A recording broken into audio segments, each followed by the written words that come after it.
What's going on, Raider Nation? Welcome back to the Silver and Black Lounge. I'm Raider Ben, and tonight is the night we've all been waiting for because tomorrow football officially begins. The Las Vegas Raiders rookies report to training camp tomorrow, and after months of free agency and draft OTAs, mini caps, and endless speculation, we're finally about to see the team take the field. Before camp officially kicks off, there's one major storyline that has Raider Nation talking. Fernando Mendoza still hasn't signed his rookie contract. Is it just routine business? Is there a holdup behind the scenes, or is there something fans should actually be paying attention to? We'll break down everything we know and what it could be heading into training camp. We'll also cover the biggest rookie position battles to watch, which rookies have the best chance to make an immediate impact, players who could surprise everyone, veterans under the most pressure, and the biggest storylines that could define the Raiders 2026 season. I want to hear from you tonight in the chat, Raider Nation. Should fans be concerned about the Fernando Mendoza contract?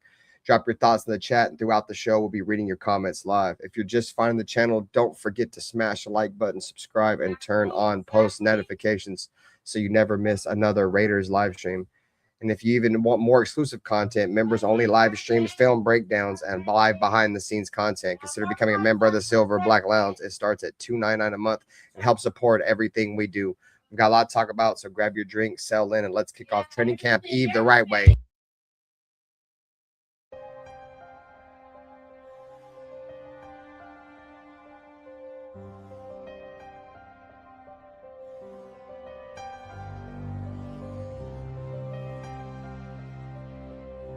They didn't have to say much. This is the Raiders. This is one of the most historic franchises in the NFL with a great history that I want to be a part of. I want to be a part of furthering that history. When you say commitment to excellence, okay, and you look at the walls around here, and you look at the players on this wall, and there's a history. There's a history of Hall of Fame players here. There's a history of Super Bowls, and that's.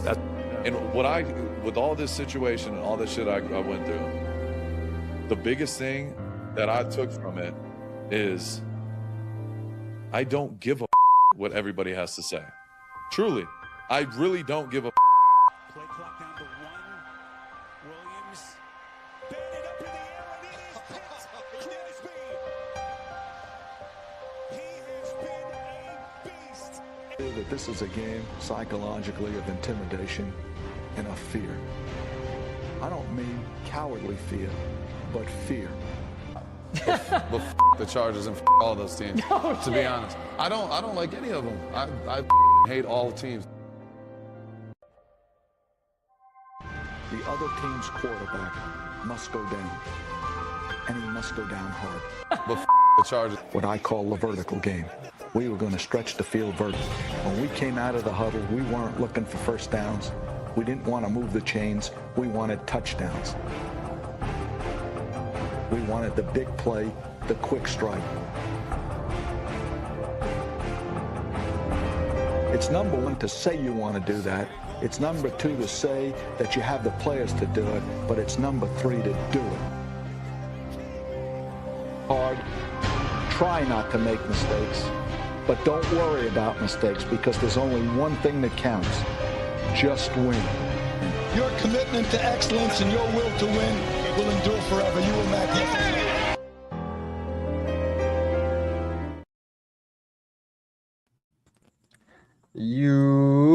What up, Raider Nation, man? Can you guys hear me? What up, Dirty? What up, Dirty Raider Nate? What up, guys? 'Twas the night before training camp, rookie training camp, man. The Raiders have not signed Fernando Mendoza. Jermod McCoy signed today. Outside of that, we're going to get into that. How you guys feeling, man? Shout out to Nutty Raider Nate and Dirty Raider. So we just lost Nutty Raider Nate, so let me switch the backdrop. What up with you, bro? What's good with you? Shit, I'm chilling, bro. Ain't shit. Just trying to get ready for training camp. Max Crosby will be at rookie camp tomorrow is because he's got the injury. So he needs to be there. outside of that, I'm chilling, bro. I can dig it. I can dig it. I can dig it. Oh man. I ain't seen you. I ain't seen you around for the corner. what the fuck you been up to? Working. That part. Working. Same, bro. Same. So anyways, man, before we get into those in the show, man, shout out to the chat, bro. Whether you're watching on the Natural Born Raiders podcast, Raider Nation knows you're checking out, or Raider Nation Network, I should say, my bad, in the Silver and Black Lounge at Raider Ben, or if you're tucked in the box, man, in the Loaded Box Entertainment with Nutty Raider Nate, who should be back with us shortly. We appreciate y'all time for joining up. Appreciate y'all for showing. Let's go ahead and switch it back. Let's move these two fellers around. What up, Nutty Raider Nate? What up, brother? What's good? I can hear you, dog. I think I can hear you at least. Yo. Shit. Hey, Mic check 1 2 1 2. Mic check 1 2 1 2. can you hear me now? I think so. What up with you, bro? Testicles 1 and 2. Testicles 1 and 2. What up, Cameron? What's up, man? How you feeling, Nutty Raider Nate, bro? The night before training camp, bro. Rookie camp, I should say. What up, Happy? What's up, guys? Is there a true level of concern for Fernando Mendoza? Or is it just I know the reason why Fernando Mendoza is not signed. I'm not sure if you guys are paying attention. It's just more guarantees, but hey, look, I don't know how you expect all these guarantees when you ain't done nothing yet, man. That's the problem. These new age motherfuckers, they want guarantees, bro. Can you guarantee me you gonna win a Super Bowl? No. Then why should I guarantee you the amount of money that you want, man? Y'all gotta stop that shit, bro. Be happy to get paid, bro. Be happy to get paid. You're gonna get paid to sit on the bench for the first 6 to 7 weeks anyway. Just be happy getting paid, bro. And it's really the agents. It's not even Fernando Mendoza. It's the agent, because the agent wants a cut up front. They want their money. And that's the problem with this game today, bro. The agents, man. The agents are the problem with this game, man. Well, that's the thing, Dirty. Like, we live in a rough time now where you got to find these players, bro, that have that happy medium between, these guys love ball and the other guys that love the money. You feel me? Like, a lot of players nowadays, they're getting a lot of money in what's the NIL deals in college, bro. I've said this before. A lot of players, bro, when they're coming to the National Football League, they're actually taking pay cuts, bro. Like, a lot. I'd be willing to guarantee you, bro, Fernando Mendoza's got a nice chunk of change that he's been making at Indiana. And really what it comes down to, bro, it's that the Raiders have this stipulation. I'm not sure if you guys have been following closely to what the Raiders do with their first round picks. It's happened over the last couple of years with Bowers and Genty. So what's going on right now? This is from official sources, right? This is no made up shit. This is official sources, right? The hang up with Fernando Mendoza's contract is not that they don't want to give him the guaranteed money. It's not that at all. Over Ashton Genty's career so far, his short career, and Brock Bowers, the Raiders have been known to give up a lump sum, not a major lump sum, but payments throughout the first season of their players' career. So usually first round picks, they want all their money up front. Traditionally, how the Raiders do it is they give a piece of the guaranteed money, like through the first 4 games, through preseason, the first 4 games, you get a percentage. And then from games 4 through, 8, you get a percentage. And then from 8 through 17, you get a percentage. You're going to get all your money regardless. But the thing is, the Raiders have this thing they've been standing pat to, is they're not going to give the rookies all their money up front. It's going to be 3 payments. Like Tim said, and that's really where the holdup is right now. Fernando Mendoza and his agent wants all the money at right now at the moment, and the Raiders want to break it down to payments. That's really all it is. Well, they want more guaranteed, and the Raiders is not budging on the guarantees. You know what I mean? So, like, for me, like I said, I could be right, I could be wrong. I'm still saying I'm getting sick of these agents and the pressing of money. You gonna get paid. Regardless, you gonna get paid. You in the NFL, you making millions, right? You gonna get your money. You gonna get your money. Why do I gotta give you everything? You look, prove to me you can even handle this money. I give you all this. I give you all your money up front right now, and then what? Then what? You go celebrate at a casino, you get drunk, and then what? Exactly. You know what I mean? Like, no.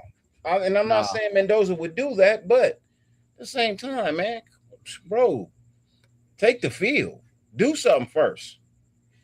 You know what I mean? I don't care if it's guarantees. I don't care if it's signing bonus. I don't care. It doesn't matter to me. What matters to me is seeing somebody take the field. You got drafted as a player. Show up to camp.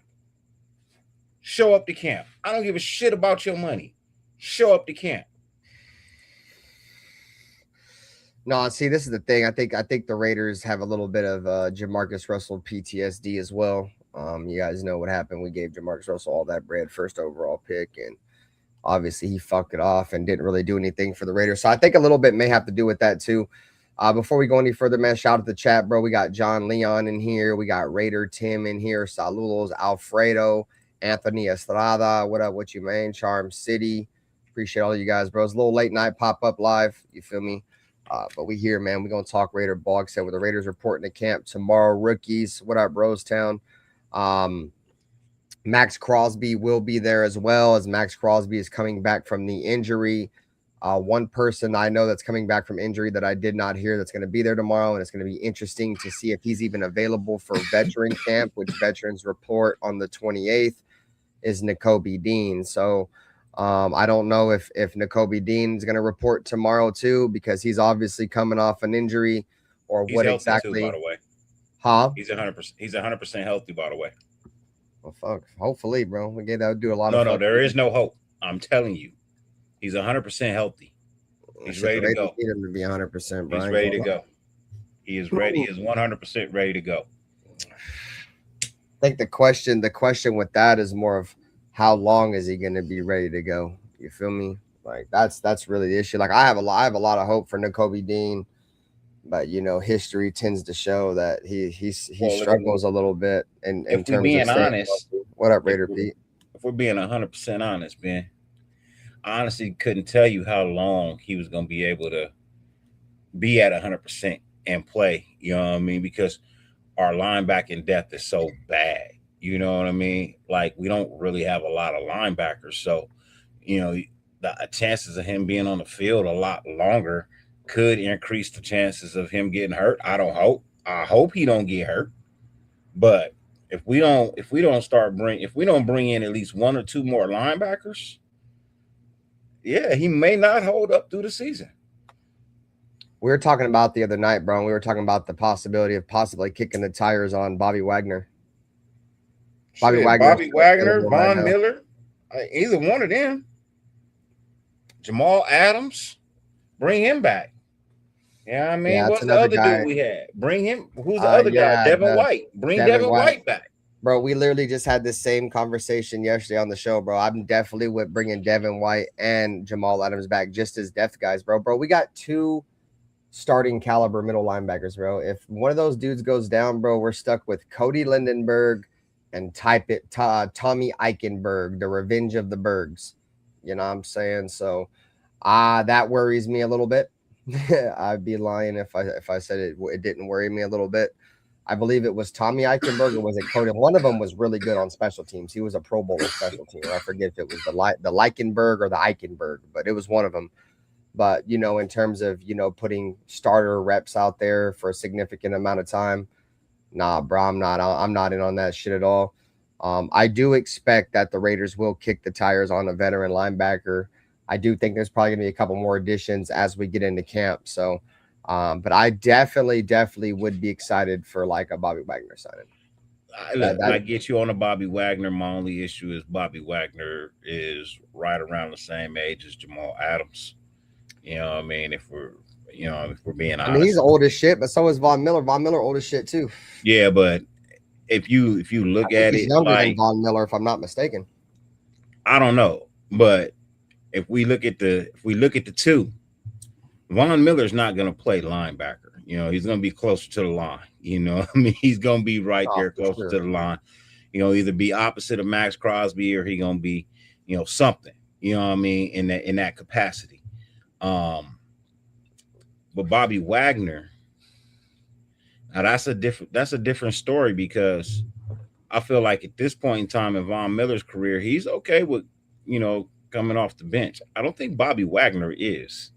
I don't think he'd be okay with coming off the bench, and unfortunately, he's not gonna start over Nakobe Dean or Walker. Who are you talking about? Bobby Wagner. No, I don't expect him to neither. But I just Yeah. think he'd be a very good depth piece, bro. I think that he might be accepting of that at this point of his career, bro. Like if one of those Von guys Miller go is a better down, player. he's the step up. Von Miller is the better player of the Well, two. yeah, but they're also two different positions. Though. We're talking about a pass rusher and an off-ball linebacker. So yeah, no, we are.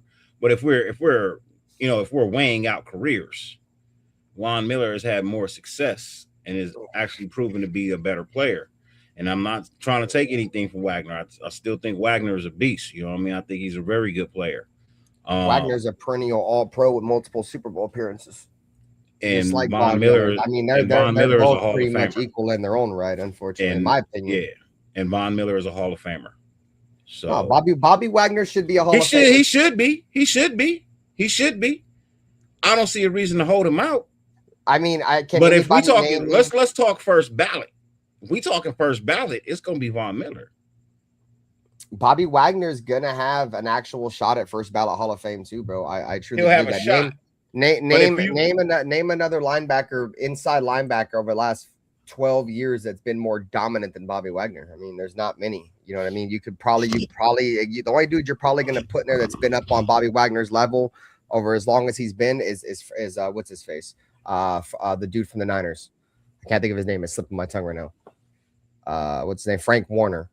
Like Bobby Wagner's been the best middle linebacker in the league since like Patrick Willis retired, and it hasn't even been close. Just as good as Von Miller's been, probably the best pass rusher up there since he's been in the league. Bobby Wagner's been up there. That's what I'm saying. Their careers are very, very, very similar in terms of the accolades they had. They've both been to multiple Super Bowls. They both won a Super Bowl. They both lost a Super Bowl. Bobby Wagner actually beat Von Miller's team in the Super Bowl. You know what I'm saying? So, but yeah, they're both dominant players in their own right. Yeah, they are. But I'm just thinking like Wagner's cool. Don't get me wrong. I'm not saying don't get him. But I feel like I don't know. I think I probably want that upfront presence. I just feel like you probably can get a Jamal Adams and a Devin White for the same price you would get a Bobby Wagner. You know what I mean? I'm being generous with that. And never said he wasn't an awesome linebacker. He's a very good linebacker. Oh, Wagner or Adams, is that what we're talking about? So I was saying, like, you could probably get Devin White and Jamal Adams for the price of Bobby Wagner. Well, we like what Jamal Adams did. He made a cut. He stood out a couple times, but overall his like coverage rating was pretty bad. And that's probably but we just talking about adding some depth pieces to this linebacker. I'm not asking him to come in and be the, you know what I mean, end all be all save us. You know what I mean? I'm asking him to come in and be a depth piece, you know, and then you pair Devin White again with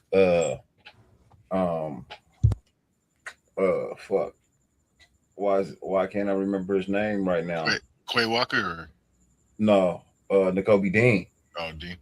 You know what I mean? You pair them back in together, you know what I mean? And see what you can get. See if you can get what Philly didn't get, you know?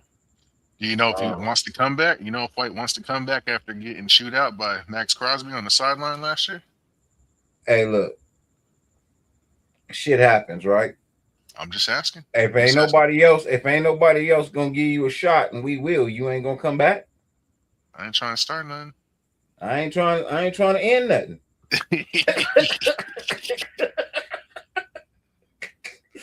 What up, Raider Paul?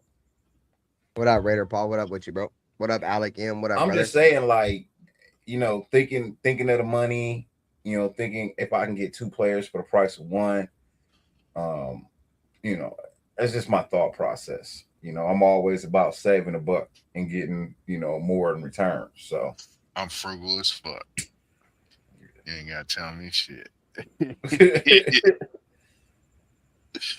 I like to try and kick the tires on shit. Why you think I buy Ford vehicles, bro? I get more bang for my buck out of them. I get way more out of my Fords than I get out of anything else. You keep buying Fords because they keep breaking down.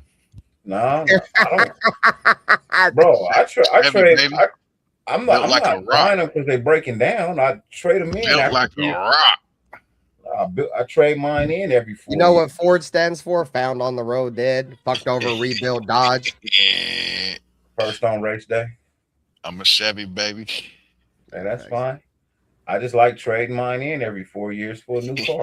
You mad at me? There definitely ain't nothing Be wrong mad with at that, me. bro. Shit. Everybody got something to say. You know what I mean? That's fine. My boy Anthony Hey, said, look. "Get you a Toyota." Ford A ain't lot it. of y'all got a lot of shit to say about Ford, and you over here fucking driving Geo Metros. And if you driving a Geo Metro, you need not speak to me if you anything that they don't even make anymore. If you drive anything that they don't even make anymore, if you in a Saturn, you damn sure can't speak to me. Bro, there's some people who have vehicles that can't even get on the freeway, dude, because when they go above 65, that shit like still bro, that shit's out, bro. Rattling. Hey, you could drive your 2025 Impala. I ride a 2023 Road Glide, amongst other things. So, you know, you talk about my cars all you want. That's fine. That's great. That's wonderful. I got 6 in the driveway. How many you got? Yeah, I got 6 in the driveway. How many you got? Yeah, exactly. That's the point. No, I'm just fucking around. I'm just fucking around. But no, you know, it's like, bro, like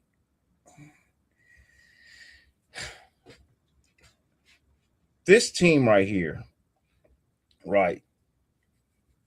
This team, I believe we got enough problems. I believe. Stop being cheap. Just. Yeah, stop being cheap. Get a man his money.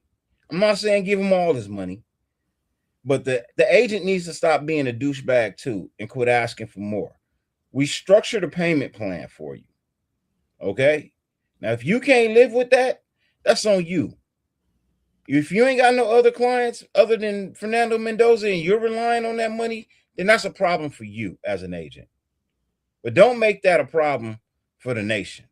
Don't make that a problem for the Raiders. Don't make that a problem for Mendoza. All right? You'll get your money when you get your money. Other than that, all we need to focus on is the quarterback coming in for day 1 of training camp, learning the playbook so that he could be the franchise quarterback of the future.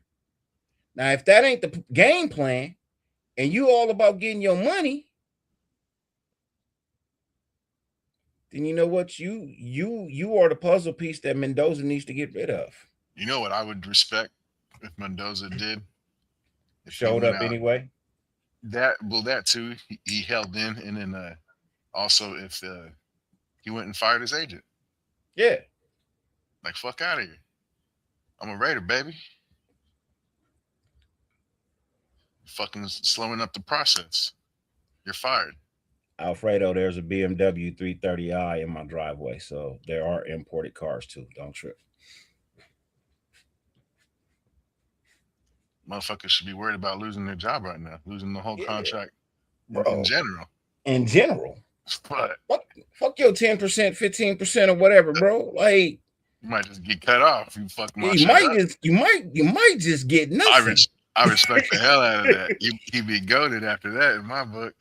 Bro, if he did that, bro, I'd be like, okay, yeah, let me get a Fernando Mendoza jersey. Yeah. I'd get a jersey if he fired his agent because he's fucking taking up time. Yeah. You know what I mean? That's some shit. I hope I wake up tomorrow. That's the news. Hey, look, can't nobody live on 4%, bro. Sorry. Ain't nobody living on 4%. I believe the minimum would be 5. You know what I mean? The minimum would be 5. You know, so that's just my thought process. Ain't no agents out here working for $100,000. They working for way more than that. He trying to buy a house. Agent trying to buy a house. He trying to pay alimony. Also, it's also the factor of he's not taking any endorsements or making like doing commercials and shit, and he's all football. So I feel like we gotta pay. But he already has an endorsement, so why he got to take more? Ain't he with Under Armour or Adidas? As far as I know, I heard he wasn't taking any endorsements. I believe he's either with Under Armour or Adidas. I don't know. Yeah, I believe he's with Under Armour or Adidas. Somebody clarify that.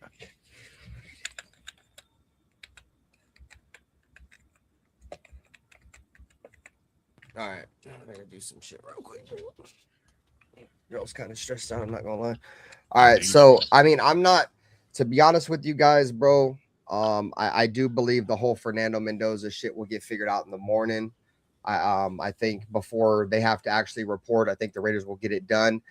I'm not gonna lie to you guys, bro. If the Raiders don't get him signed before rookie camp tomorrow, dude, it's not gonna look good. It's not gonna look good, bro. And we were all what Teron Johnson was damn near holding out because they didn't want to give him his money either. So whatever Spy Tech is going on, bro, there's some weird ass. I hate to make a size, but this is what it feels like to me. There's some weird ass power struggle with Spy Tech and not wanting to pay people, dude. Is what it's going to seem like to me tomorrow if they don't give Fernando Mendoza his money. No, he was with Adidas in college. He's not with anybody right now. He was with Adidas in college. Yeah, see, I like that shit. And Dr. Pepper. We gotta pay him. He needs his money. He needs it now. Yeah, but still. I mean, at the same time, bro, you can't help but think, like, since Fernando Mendoza wasn't like the consensus, I mean, I guess he was this year, right? He was a consensus number one quarterback, right? But in any other draft, they say, right, this is the overall narrative. Any other draft, Fernando Mendoza isn't the consensus number one draft pick. So was Fernando Mendoza a Mark Davis guy? Did Spy Tech really even want Mendoza? Was Mendoza a Kubiak guy, bro? This is what's really weird, bro. This is the whole weird shit about it, dog. Because you guys remember when we hired Clint Kubiak and they kept asking him questions about Fernando Mendoza, he refused to answer the questions about Fernando Mendoza.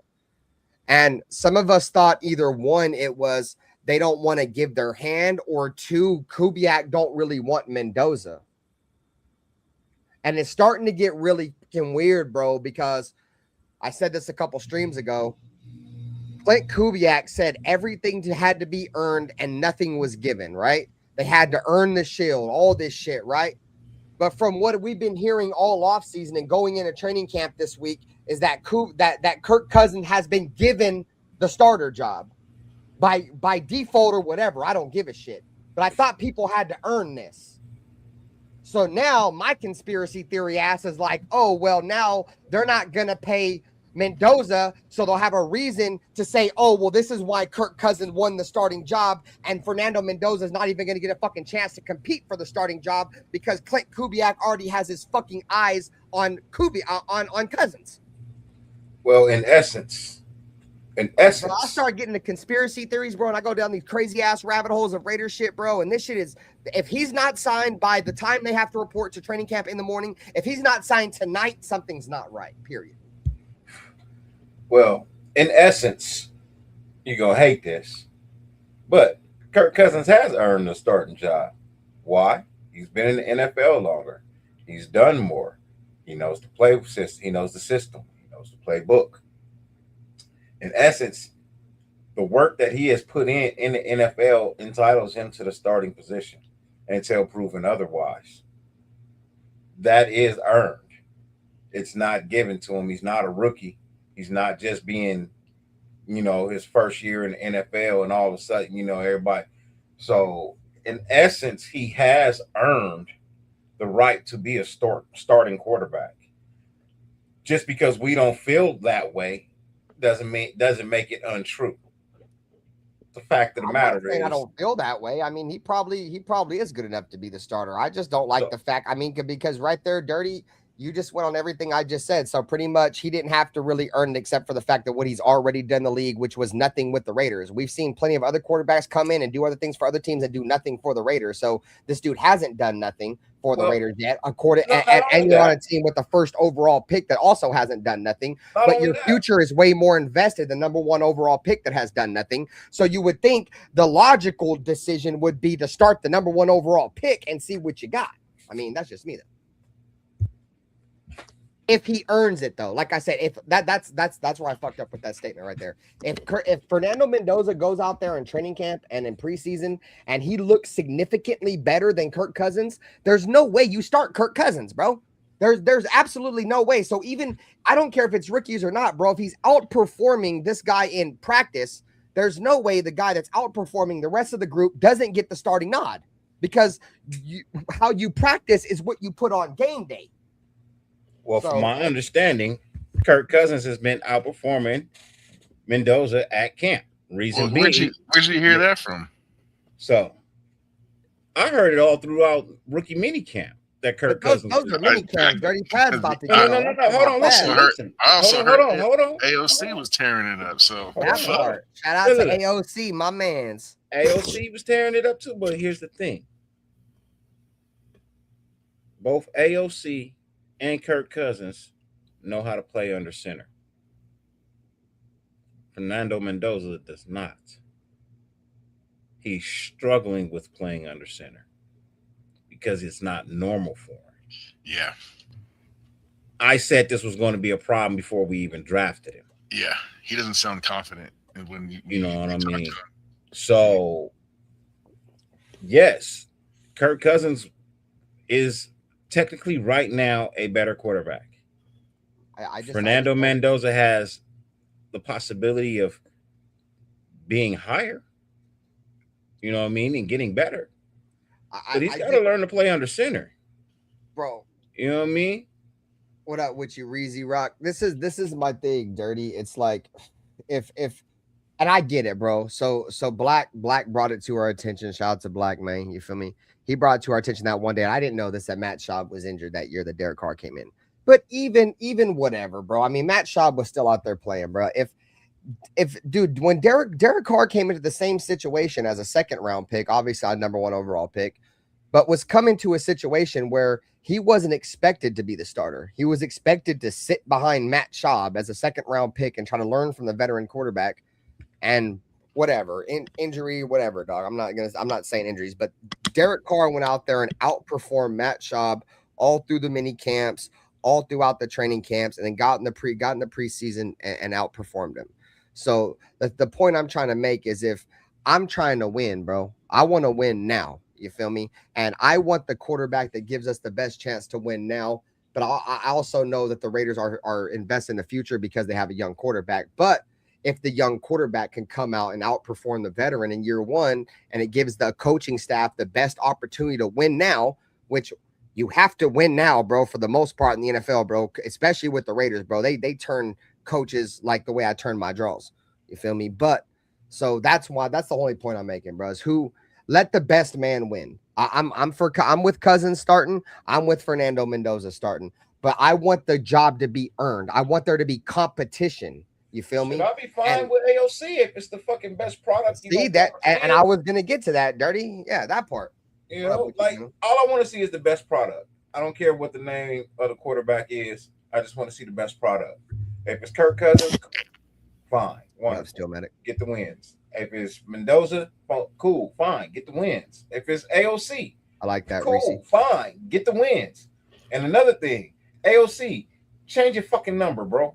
Change your number. He needs to change it again. He just changed it, bro. He don't need to be number 4, man. Appreciate he does not need to be number 4. He's not number 4. He hasn't been number 4.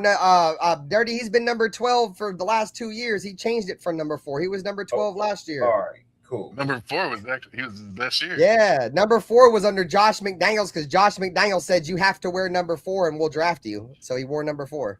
Because he wanted, because Josh McDaniels had some weird ass fucking hatred for Derek Carr. I don't know what it was. He just, bro, he wanted to shit on Derek Carr the instant. Well, change your number again, because you ain't Tom Brady either, nigga. Change your number again, because you ain't Tom Brady either. You need to find you a number that works for you. You need to be like number 19 or something. Like, I don't know, like, yeah, like But 12-4, they don't work for you. Them two numbers don't work for you. See, Find I something like. else. See, Reese, bro, I fuck with you, bro. This comment right here is on point, bro. You feel me? We ain't scared no broken ankle blow dicks with Waddle. We ain't scared no motherfucking Mahomes with a bunch of jailbird no name wide receivers. And the Chargers always a joke. We're not going to have to go against no healthy Burrow, and we're not going against Jalen Hurts in our division. That's the thing, bro. You killed it, Reese, bro. That's the thing, bro. It's our division has talent, bro, but nobody in our division is scary. These kind of blow dicks with a fucked up ankle, dog, and Sean Payton, dude, we swept them the year before last year with a worse team. You know what I'm saying? We've been competing with Kansas City with Aiden O'Connell for the last 3 fucking seasons, and the Chargers are probably the only one that's got the upper hand on us, if any of them have. But we knocked them out the Chargers and knocked them out the playoffs and put 63 points on them a few years ago. So I love that comment, bro. We might not be the best team in the NFL and shit right now, or be one of the best teams, but this division don't scare any Raider fan, bro. And I'm with that, bro. For surely don't scare nobody Chiefs, over here. Kansas City Chiefs are 36-8 in the last 8 years in the AFC West. 36-8, right? They lost 5 games last year. To add to that, to make that 8, they were. What up, Owls Ghost? They were 35. They were 35-3. They were 35-3 prior to the season. 35-3. So you say all this shit that you want to say, you ain't scared. But the niggas was 35-3 over 7 years. 8 years. Who are you talking about? You're lying if you're saying you was never scared of the Kansas City Chiefs. Chiefs. 35-3 on us. No, in the AFC West, period.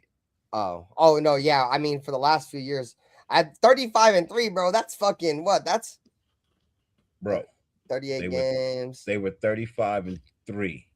Because remember the same years that we was hell no, bro, because we was beating the fuck out the Denver Broncos, bro. We was like 12-0 on the Denver Broncos, 5-0 or some shit. Kansas City was 35-3. Oh no, for sure, Kansas City been beating our ass. I said Kansas City was 35-3. But what I was saying is, as of lately, though, Dirty, we've been able to compete with them. We're not talking about overall they've been beating us. I get that. We all get that. But right now, where the Chiefs are at right now, at fucking Andy Reid, that's one bite away from one more piece of Colonel's fried chicken to a fucking heart attack. You know what I'm saying?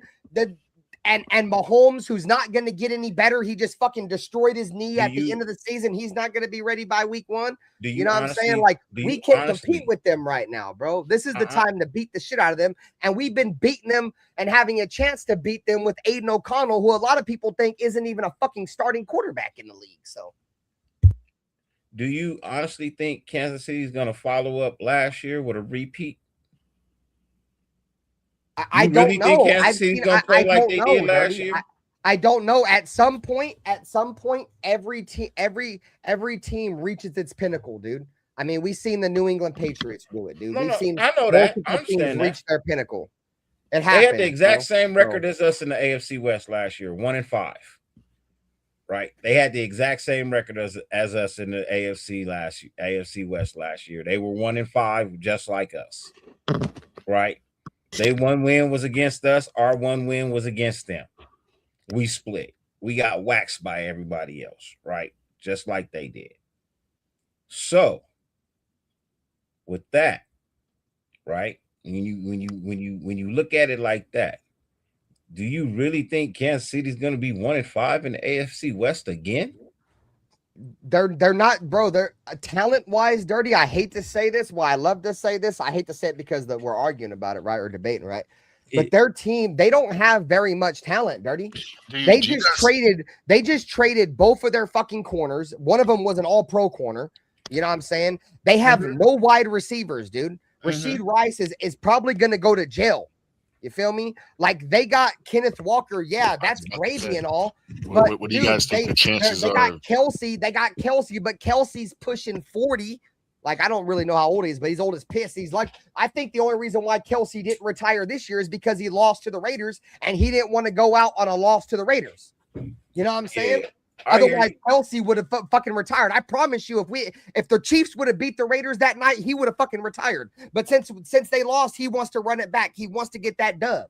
You feel me? But it's not gonna happen, bro. The Chiefs are fucking fried, dude. We've been able to literally compete with them, dude. And Aiden O'Connell, bro, and this dude is literally one missed kick away from having a winning record against them, bro. And this is Aiden O'Connell, bro, with subpar coaching staffs. Imagine a legit quarterback with a legit coaching staff going against Kansas City, who struggled against AOC, who's a lot of people consider a subpar quarterback, with coaches like Antonio Pearson and Pete Carroll, bro. Like, for the love of God, AOC played this last game that he won against Kansas City, bro. He played fucking nobodies.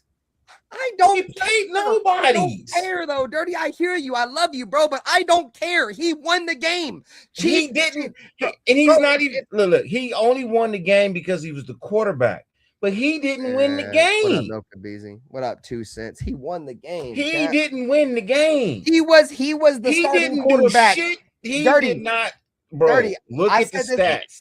He didn't have shit. Didn't do Dirty. shit. There's only shit there.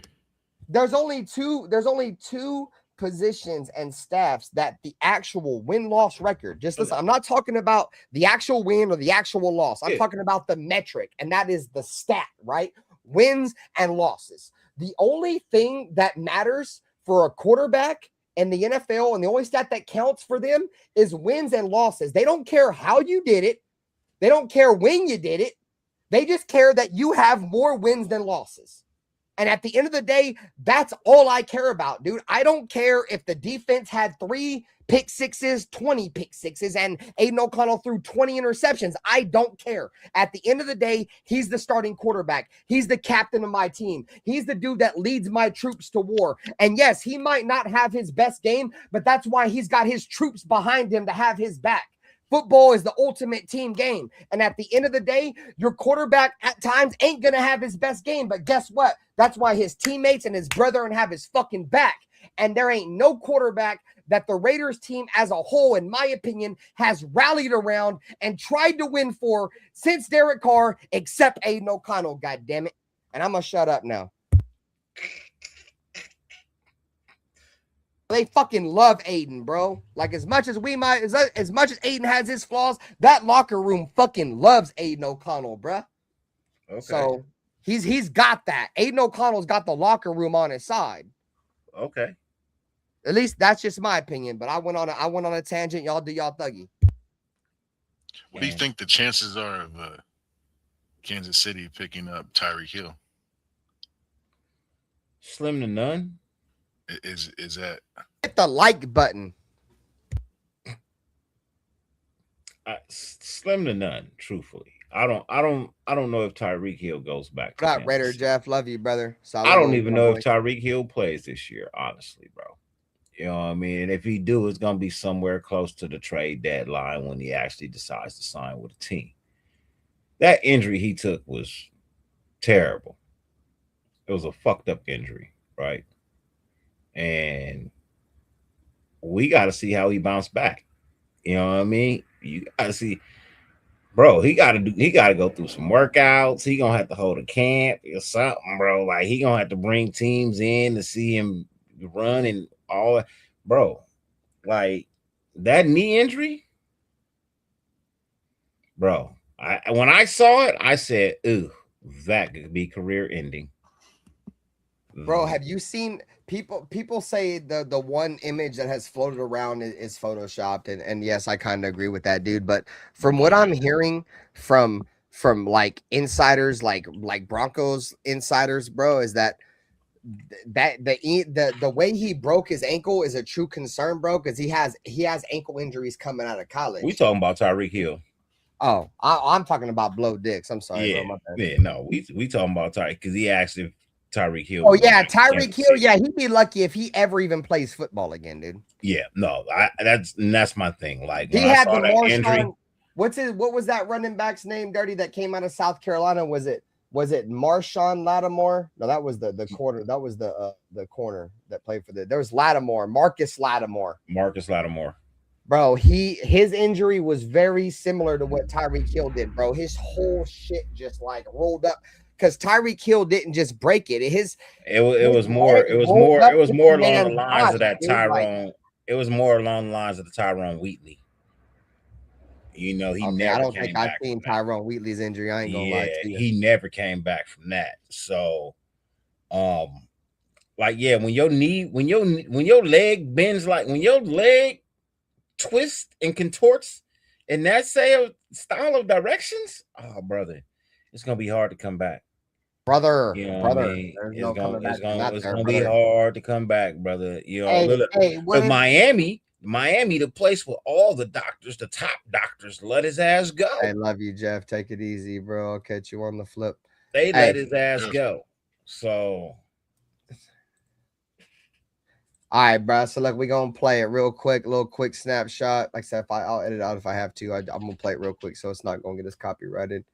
So if y'all didn't see this is terrible, bro. Like, kind of feel for the dude in a way, but at the same time, if there's any, I'm gonna just throw it out there. Allegedly, if there's any truth behind him breaking his child's arm, I give no fucks about him getting rolled up like this. Because I don't know if you guys know, but Tyreek Hill, when he was with the Chiefs, there was a lot of allegations that there was domestic violence and he was beating on his child and broke his arm. He got out of it. So I'm saying allegedly, but I'm saying if there is any truth behind that, bro, something about he kicked his pregnant girl when bro, kicked her and broke his son's arm and all kinds of weirdo shit. So like I said, allegedly. So if there's any truth behind that, he obviously got off free. But if there is hypothetically any truth behind that, bitch. Whatever. That part, Dirty. Exactly. So karma's a bitch. Look, bro. Yeah. On a normal tackle. That's a normal tackle. Let me see if I can find a bigger screen. Okay, I don't like the short one. Because I got now on this one I can slow it down at half speed. So let's play this at like half speed. Make it full screen. Yeah, full screen it. Let's just put this just on the full screen. So let's go ahead and just fast forward it just a little bit. That's a normal tackle. We got to find the one where, okay, this is the one we want to see. This is the angle we want right here, right here.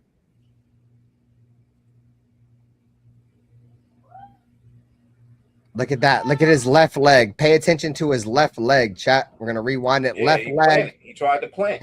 Exactly. It's his plant leg, chat. It's his plant leg. So look at the plant leg. It just buckles, bro. And it rolls, and it not only rolls, but it rolls in the same way of his body, bro, like the defender's body. Plant. Nope, this plant right there. Right, yeah, that plant right there, bro. So pull that down. That's tough. No, I dude on the sideline like, oh shit.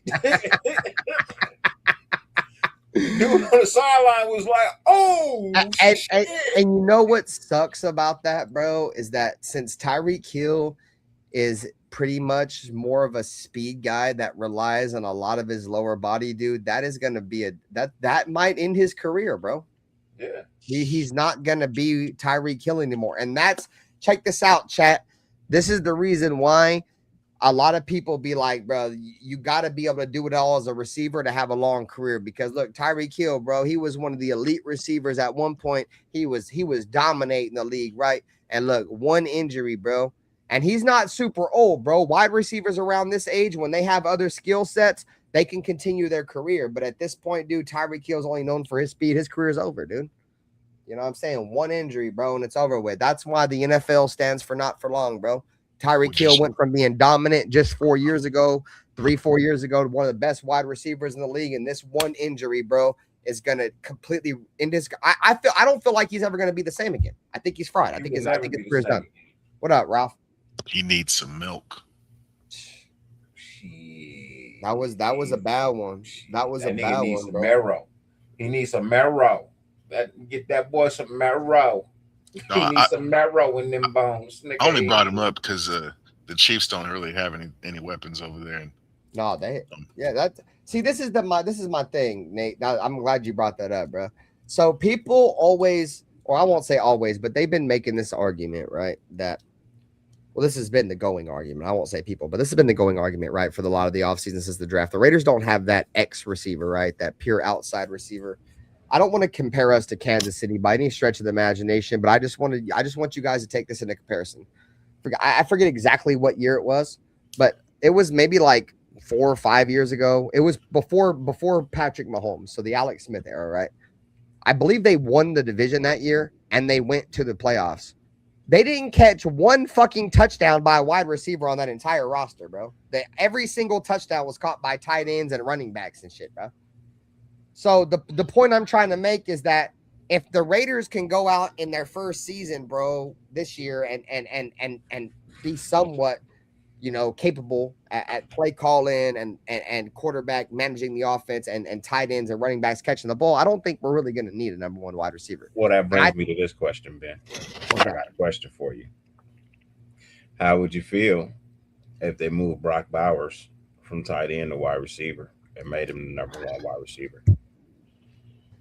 I wouldn't mind it, but I wouldn't want it to be like he's your ex, your ex receiver. I don't think you want him as an every down outside wide receiver. This right here, Dirty, I'm gonna be real with you, bro. We're gonna have to pay him like one of his contracts. No, you're right. You're right. No. I'm not saying this is what you do. I'm asking, how would you feel? No. So I'm gonna tell you in what situation I would love this, bro.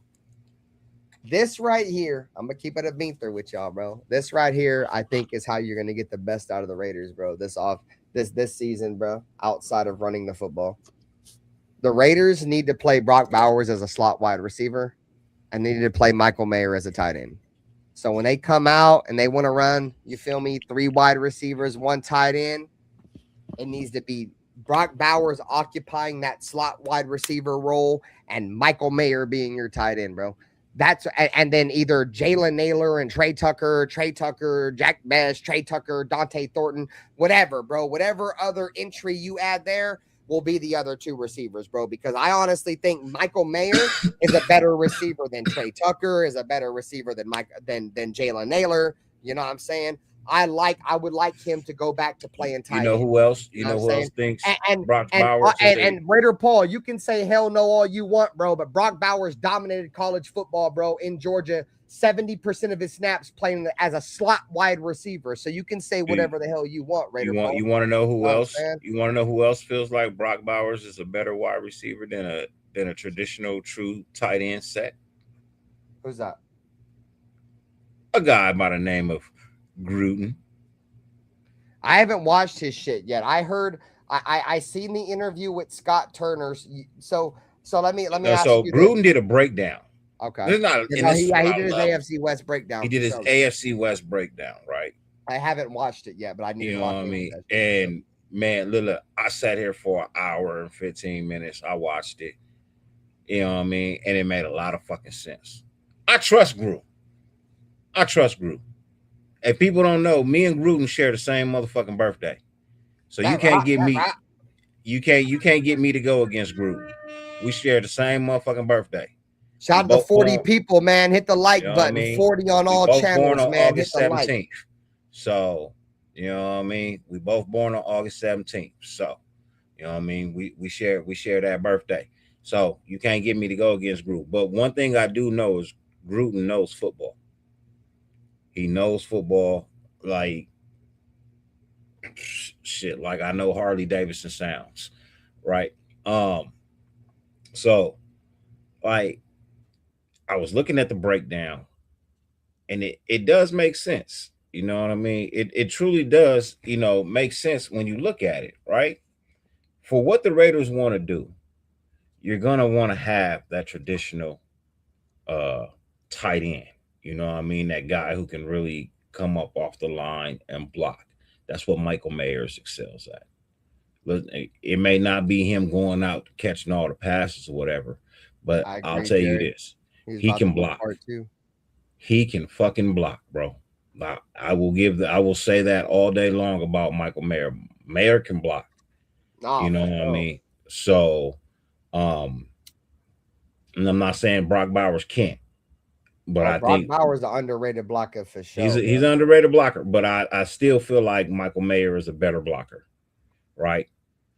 Mayer blocks. Oh no, Bowers for sure. I catches. mean, we're talking about a guy So from and Michael Mayer from Notre Dame that they run a lot of their inline tight ends and blocking. We're talking about that's the thing, Dirty. I tried to say earlier to Raider Paul is that obviously the Brock Bowers is going to be less of a blocker because he played the majority of his snaps in college as a receiver. So yeah.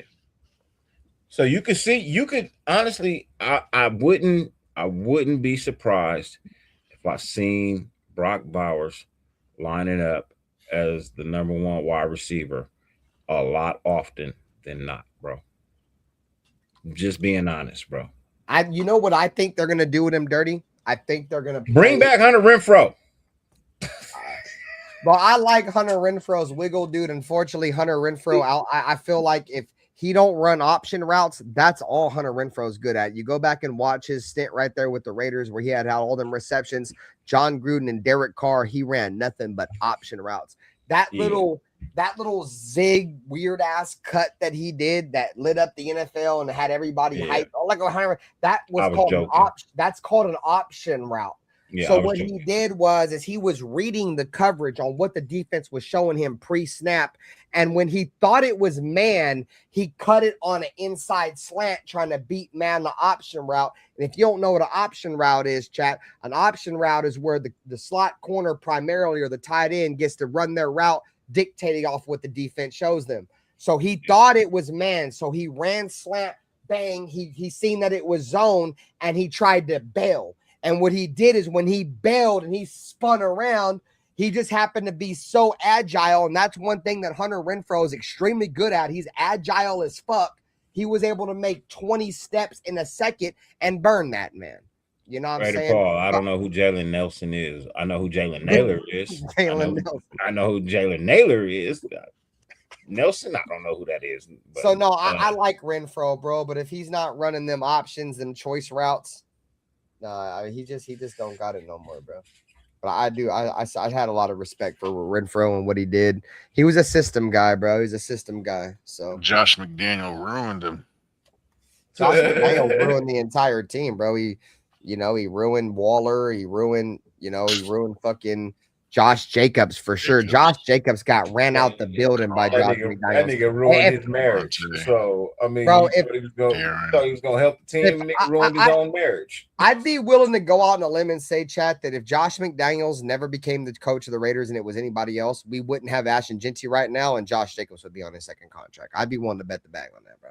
Third contract. Josh, possibly even third. Josh Jacobs literally came out and told Josh McDaniels, if you guys don't know this, you guys can go back and watch the Super Bowl press conference that he had when he was asked the situation with Josh McDaniels. Dude, Josh Jacobs told them that you don't have to pay me shit. You can put my contract 100% based off I got to do this or I got to do that. And the Raiders were like, no. And Josh McDaniels was like, no. So fuck Josh. That is a piece of shit move, dog. On top of the fact, after you did all that, and destroyed our team on purpose, bro. He came in with that, and then went to the Patriots 2 years later and took him to a Super Bowl. Yeah, he came in, bro. That's like me getting offered a job I know I'm not qualified for. Exactly, I'm not gonna take that fucking job, bro. I'm sorry, I'm not qualified for it. I don't know how to do it. Why give up a job that I know how to do, that I'm good at, I get paid well for, to take the opportunity on something I know I'm never going to be able to do? Look, I know you're supposed to take chances on yourself, right? And you should say never, right? But at the same time, bro, everybody knows what their capabilities are, right? You know what your capabilities are. You can't ask me to go from being the guy who intakes patients to the guy operating on patients. I'm not qualified for that.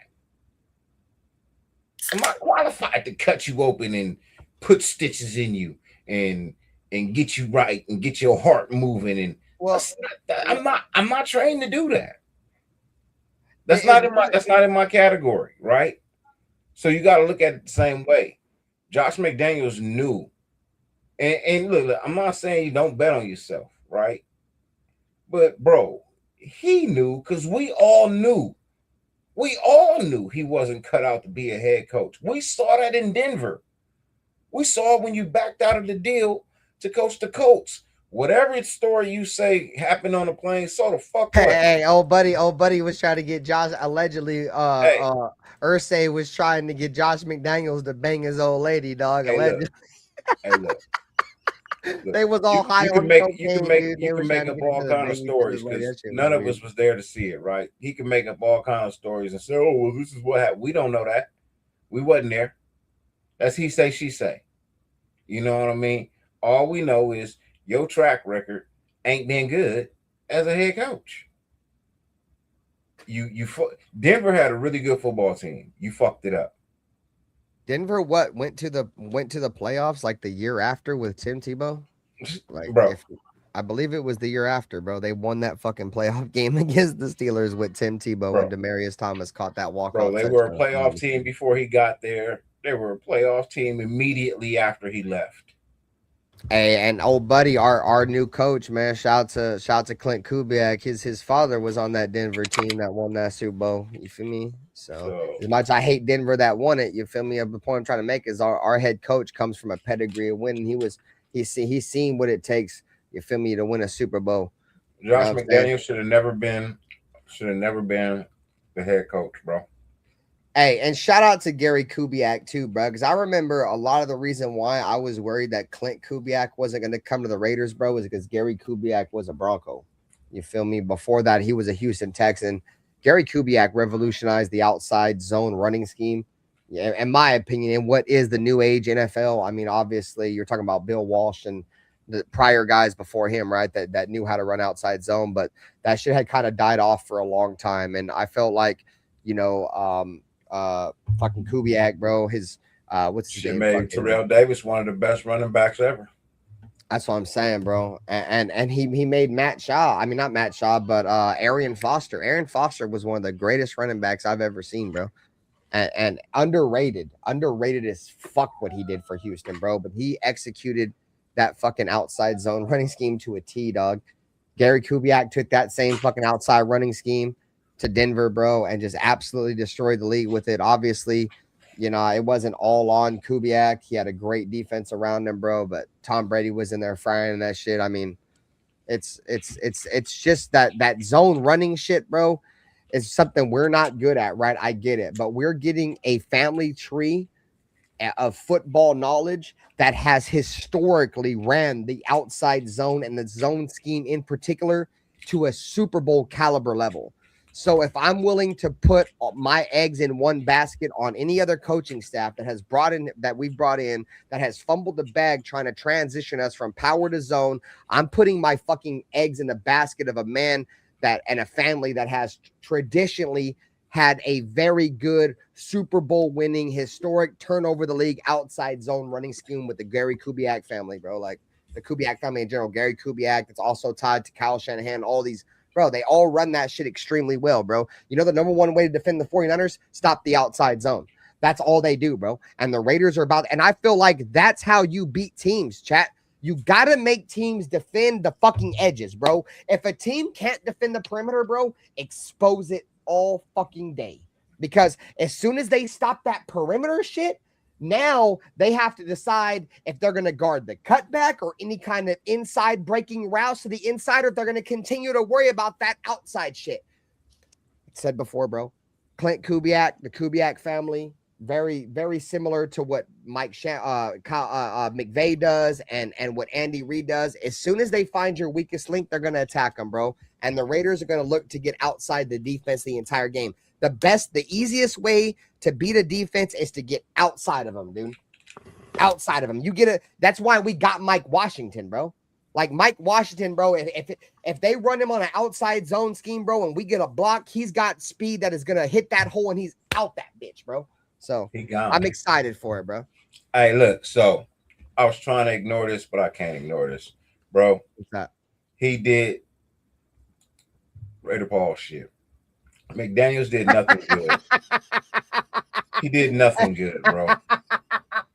You say The only get good thing rid. McDaniels did was get rid of Carr. You say that's a good thing, right? But what have we done at We've been in quarterback since? purgatory. What have we done at quarterback since? Exactly. You might think that's a good thing. I don't think that's a good thing. Look, imagine if you'd have had Carr here to show AOC how to actually come in and be an actual good quarterback. You know what I mean? So, like, bro, even if Carr wasn't here now, AOC would be the front runner because he would have sat and learned already from an actually really good quarterback versus having all these pieces put in front of him that was trash. Trash ass quarterbacks started over AOC. Trash ass quarterbacks. So, you know, I don't think that's a good thing. I think it was a good thing that he brought in Devontae Adams. It gave him a number one receiver, but it also kind of like, if you can't get it done with Devontae Adams, you ain't it, and we got to move on. So I agree with Paul on that. Fuck, that's my Carr hater goggles. But I don't know, bro. I still say it was the defense's fault, bro. You can't convince me otherwise, bro. It was the defense's fault. Fucking Chandler Jones making songs about fucking but Devontae Adams had his best career year in touchdowns. No, and you're yards right. You're right. His You're first right, year with the right, Raiders. Dirty. But I mean, that was kind of to be expected, though, right? I mean, I expected. That's what you wanted, right? And that's what you got. That's not real. That, I mean, yes, I wanted the numbers, Dirty, but I wanted to win more than we did, bro. But you got to think about it. We were scoring. Our defense couldn't stop nobody. We was averaging 24 points a game, but we was giving up 27 points a game. But like I said before, Dirty, no, for sure. But me and Nate, we've had this statements. I think some other Raider fans will have this statement. It wasn't for lack of trying, bro. I mean, the Raiders have tried, dude. It's just that unfortunately we just can't get it right on defense. I get it, bro. That's no excuse. But the Raiders have tried, bro. You know how many fucking top picks we've put in defensive linemen and fucking corners and fucking safeties, and they just never work out. I get it. It sucks. Like, we can't stop nobody, but at some point, the Raiders have to draft better, bro, because we've been trying, bro. We've got Damon Arnett, Carl Joseph, Cleveland Farrell, fucking Tyree Wilson, fucking Christian Wilkins. Like, bro, like at some point, this shit just has to work. Like, the Raiders have tried. I get what you're saying. Like, we're not doing shit defensively. I just don't know if that's because it's lack of coaching. I don't like Patrick Graham. I think by default, the Raiders defense, even under a rookie defensive coordinator, should be better than Patrick Graham because Patrick Graham fucking sucks, dude. I mean, respectfully, bro, in the most respectful way possible, bro. He'll call a couple good plays on the first couple of downs. He'll get the defense in a great position, bro. A 3rd and 7, bro. We'll be in a 3rd and 7, a 3rd and 8. Dude, and he'll drop his corners 15 yards. Like, what the fuck are you doing? It's 3rd and 8. Give your fucking pass rushers a chance. When you play that far off the corners, not only are your corners going to get burnt, but your pass rush has absolutely no fucking shot. And I hate to scream, but fuck him. You got to give your pass rushers a chance. When you constantly play off that far, you're Max Crosby. Max Crosby's fucking lucky he had that many pressures, bro. Like, bro, we don't have to press, but we gotta stop playing 20 fucking yards off. That don't fucking work no more, dude. Like, that shit is contract detriment, fucking self-sabotaging malpractice. What the fuck he was doing over here? Fuck him. I don't know what the fuck was going on. I say that in the most respectful way possible. I know I cussed him the fuck out, but that's because I love the goddamn Raiders, goddamn it. And I did not like what the fuck he did. And everything that I think that I just said right now, 99.5% of Raider fans are going to fucking agree with it, bro. So fuck him. Respectfully. Faux life. Faux life. I'm excited, bro. I'm excited for a new look defense, bro. I think Rob Leonard's got some juice. You feel me? I think that's one thing he's going to bring to the defense. He might not have the best scheme. He might have to learn on the fly, but he going to have energy, bro. He's a young cat. I've seen the way he coaches on the sideline as a defensive line coach. He gets them hyped up. They're ready to go. I feel like Max Crosby, now that he's back, I feel like he's probably got something to prove. He feels like he's got something to prove. I think he's about to go fucking hard as fuck, not only because he's got something to prove, but he's got Rob Leonard, who's his boy. You know what I'm saying? So we'll see. We'll see, bro. I already said this is Max's year to get double-digit sacks. I think you get close to 15. I mean, he had 10 last year, bro. I feel like we need 15 this year. That's just one digit over single, right? I mean, no, I'm with you. I'm not giving. I'm just saying. Actually get deep into double digits. You know what I mean? I feel like he could get 15 to 17 sacks this year. I'm like you, bro. I feel like he's got something pushing him right now. He's got some motivation. You know what I mean? He's got some drive, some juice. If Max is 92% healthy, bro. If he's just 92% healthy, Max is still better than a majority players at his position, especially on this team. No, for sure. No. See, the thing is with Max Dirty is that the Raiders need to save Max from himself. Like, I like Max a lot in terms of his production. Like, have I criticized him in the past? Yes. But a lot of my criticisms, I've come on here with facts and shit on my criticisms. But a lot of the reason why I was so hard on him was for personal reasons, bro. The whole, y'all know, I'm not going to get into it. But I've come out this year and I'm willing to let bygones be bygones. I fuck with Max. He's back with the Raiders. He released a Raider anthem. I think at least for the moment he wants to be here. So I'm taking his word from here on out until proven otherwise, bro. But you know better than anybody, Ben. Sometimes you can't save yourself from yourself. Sometimes people can't save you from yourself either. Right? So sometimes you got to let people work through their problems. I think Max going to work through his problems on the field. And that's why I said I'm going to let bygones be bygones dirty, because I think a lot of the decisions he made, he was still young. You know what I'm saying? So. Look, the one thing I've never taken from Max, and you'll never ever get me to say nothing otherwise in this. Every time Max suits up, every time Max touch the field, Max give me 100% of whatever the fuck is in him. He gives me everything he's got when he's on the fucking field. I can never be mad at that. I can never see anything other than that, bro. That's what I see. To the day I don't see it anymore. So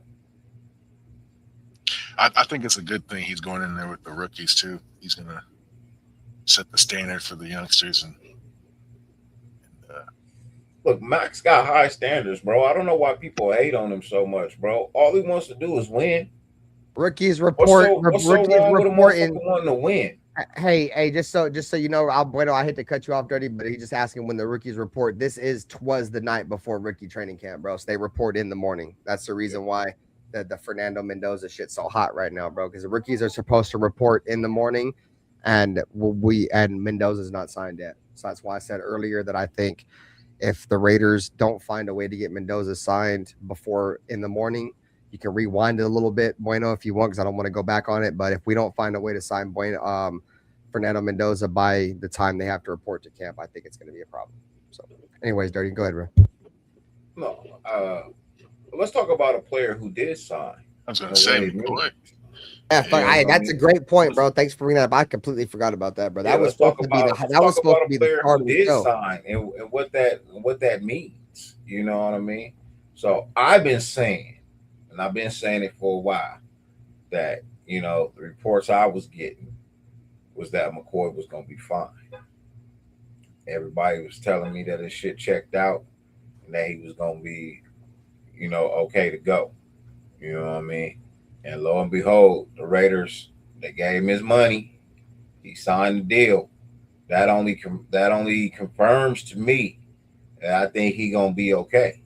You know what I mean? I think that he 100% fine, and we just got to get him on the field. Once we get him on the field and see what it's all about, oh, bro, we might have a steal of the draft, bro. No, we might just have the steal of the draft. If everything pans out and goes 100% according to the plan, bro, we might have the steal of the draft, bro. Yeah. Do we ease them in, or you just throw them out there? And hell nah, hell, bro. We're Nutty Renee. We're talking preseason. You ease nah, them hell in nah. in preseason. Oh, during preseason, yeah, I agree with you. Yeah, for sure. You ease them in during the preseason. You know what I mean? We're talking, bro. If that motherfucker's healthy, bro, we're not talking about probably the steal of the draft. This guy is a top 10 talent that fell because of a questionable injury, bro. And from what I heard all off season from multiple NFL doctors, bro, it's not right now that's the problem with Jermod McCoy. It's, 3, 4, 5 years down the road is the issue with Jermod McCoy in terms of how his knee's going to react to that surgery. So that's why the Raiders gave him his bread, bro, because right now he's ready to play and he's going to fucking play, bro. I'm telling y'all right now, bro, even if we only get 2 or 3 years out of this kid, this kid has potential to be, one of the best corners for the Raiders in a long time. We're talking about probably since Nnamdi was drafted, bro. The only thing that was the concern was his knee, bro. That was it. And if the Raiders gave him all that guaranteed money, there's no worry about that knee in my opinion. If we get 3 good years out of him, bro, we get 3 good years. That's going to be 3 good years of defense. That's going to be 3 opportunities for us to actually be worth something. And that's that Super Bowl window, Dirty. That's that rookie quarterback Super Bowl window. Even if it don't happen this year, because I think, the potential is there. The Raiders could shock everybody and be a 10-win team, but I don't think the Raiders are expecting that. I think the Raiders are going to go in this year with, let's see what we got with the team. Let's let Kirk Cousins go out there and will and deal and see what we got. And then when Fernando's ready, we'll get to him. But next year and the year after that, I think are going to be the years that matter. And I think, if Jermod McCoy can give us 3 years, bro, we'll be in that window where he'll have a chance to help us. You gotta come in and push your team's limits, bro. You can't come in here and see what you got. You gotta know what you got. You built what you got. You built what you got. You drafted Mendoza. You got these free agents. You let these people go. You drafted these other cats. You brought in these undrafted guys. You signed free agents. Bro, you put this team together. You put this coaching staff together. You know what this team is built on. You need to push the limits of your team now. You need to find out how far are they really willing to go to get the win. You know what I mean? How far are they going to extend themselves to win? This ain't no come in here, kick back, put your feet up and see what the fuck happens this year and then try to make it just no. That's not what I want to hear. It's not what I want to see. You come in here, you come in here, you make adjustments off the top. That's what you did. You put the coaching staff in place. You put the players in place. Now you got to go out there and make the fucking game plan happen. You got to make the game plan work now. And there is no excuse, no reason, because you have 53 players that are NFL players. Okay? These are 53 people who made an NFL roster. This ain't 53 people who made an AFL roster. This ain't 53 people who made a college roster. It's 53 people who made an NFL roster. You don't have no excuse. 0. Now you got to go out there and make shit happen. You can't give me no excuse as to why you will repeat a 3-14 season with another 3-14 season. I mean, my only counter argument to that, Dirty, like I feel you, like there's no fucking way we should have 3 wins this year. I agree, bro. But my only counter argument to that, bro, is that I fuck with Clint Kubiak, bro. Trust. Like if y'all was watching the show, going into the off season, my soul was crushed. Dude, I was like, bro, I don't know what the future of my channel holds for me because we're stuck with some old ass coach and Pete Carroll. We're stuck with some old ass fucking quarterback in Geno Smith. at this point, the writing wasn't on the wall for the Raiders to have Clint Kubiak in the number 1 overall pick. So I was fucking devastated, bro. You know what I'm saying? So once the Raiders were able, you feel me, to get Clint Kubiak and Gary and the number 1 overall pick, it's brought me a little bit of hope. You feel me? Like I think the Raiders can win more than 3 games, but if history shows, for like rookie quarterbacks, and I mean, so Kirk Cousins is probably going to be the starter, maybe whatever. Well, shit, according to Madden, we can win more than 3 games. Ain't we 3 wins right now? We're 2-1. We lost to New Orleans Saints. Yeah, see, you're 2-1 already. Come on now. For surely. But I'm just, see me, bro, like I try to go off what history shows, right? Because, you know, they always say history tends to show the future in some aspects, right? So so even with Kirk Cousins, right? First year quarterbacks on a new team with a first year head coach that's never been a head coach, with, you know, a quarterback that is now like 30, 38, 37, that's coming off an Achilles injury, on top of the fact that we got, you know, a new defensive coordinator with, you know, a guy that's never called defensive plays. There's a lot of, you know, top heavy rosterness and not a lot enough depth on the defense. The writing on the wall is that we're probably not going to be very good this year. But if we are, you know, it'll anything more than 5 wins, I think we're going to be straight. Anything more than 5 wins. I mean, we can get 5 wins, but we got to see. Yeah, I'm with you, Fuentes. It's new scheme, new coaches. It's same Raiders. Hopefully this is the change. Hopefully again.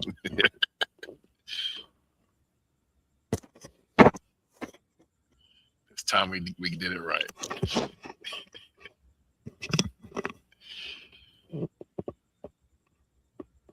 Yo. Yo.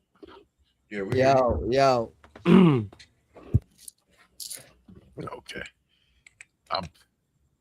For me, I'm about done, guys. Y'all hold it down if you want. Yeah, I'm pretty much done too. Hey, Dirty, you got anything? You guys got anything you guys want to say on the way out? I'll probably be live tomorrow. Yeah, I do. So, Raider Nation, September 12th, opening weekend, Las Vegas. There will be a golf tournament on Saturday. I will be there. I will be playing. It's at the Legends Golf Course in Las Vegas. If you out there, slide through, say what's up. If you play, catch us at Raider Nation Golf Club on Instagram. Make sure you sign up there. Get your registration fee. It's $150 for hackers. It's $600 for a team of 4. Yeah, come rock with us. Let's have some fun. Hell yeah, I fuck with that, gang. I'm out this joint. Hey, shout out to you guys, bro. Hit the like button, subscribe. I'll probably be back on this joint tomorrow. If not, we back on this bitch with the podcast with 805 Raider, bro. Shout out to them, gang. Shouts out to them. All right, fellas. See y'all later, gang. Hit the like button. Peace. I'm a Raider now.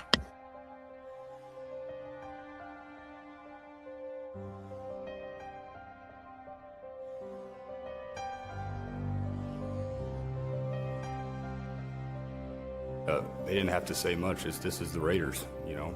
This is one of the most historic, you know, franchises in the NFL with a great history that I want to be a part of. I want to be a part of furthering that history. You know, when you say commitment to excellence, okay, and you look at the walls around here, you look at the players on this wall, and there's a history. There's a history of Hall of Fame players here. There's a history of Super Bowls, and that's. And with all this situation and all this shit I went through, the biggest thing that I took from it is I don't give a what everybody has to say. Truly, I really don't give a. Play clock down to 1. Williams. Batted up in the air, and it is picked. Knappsby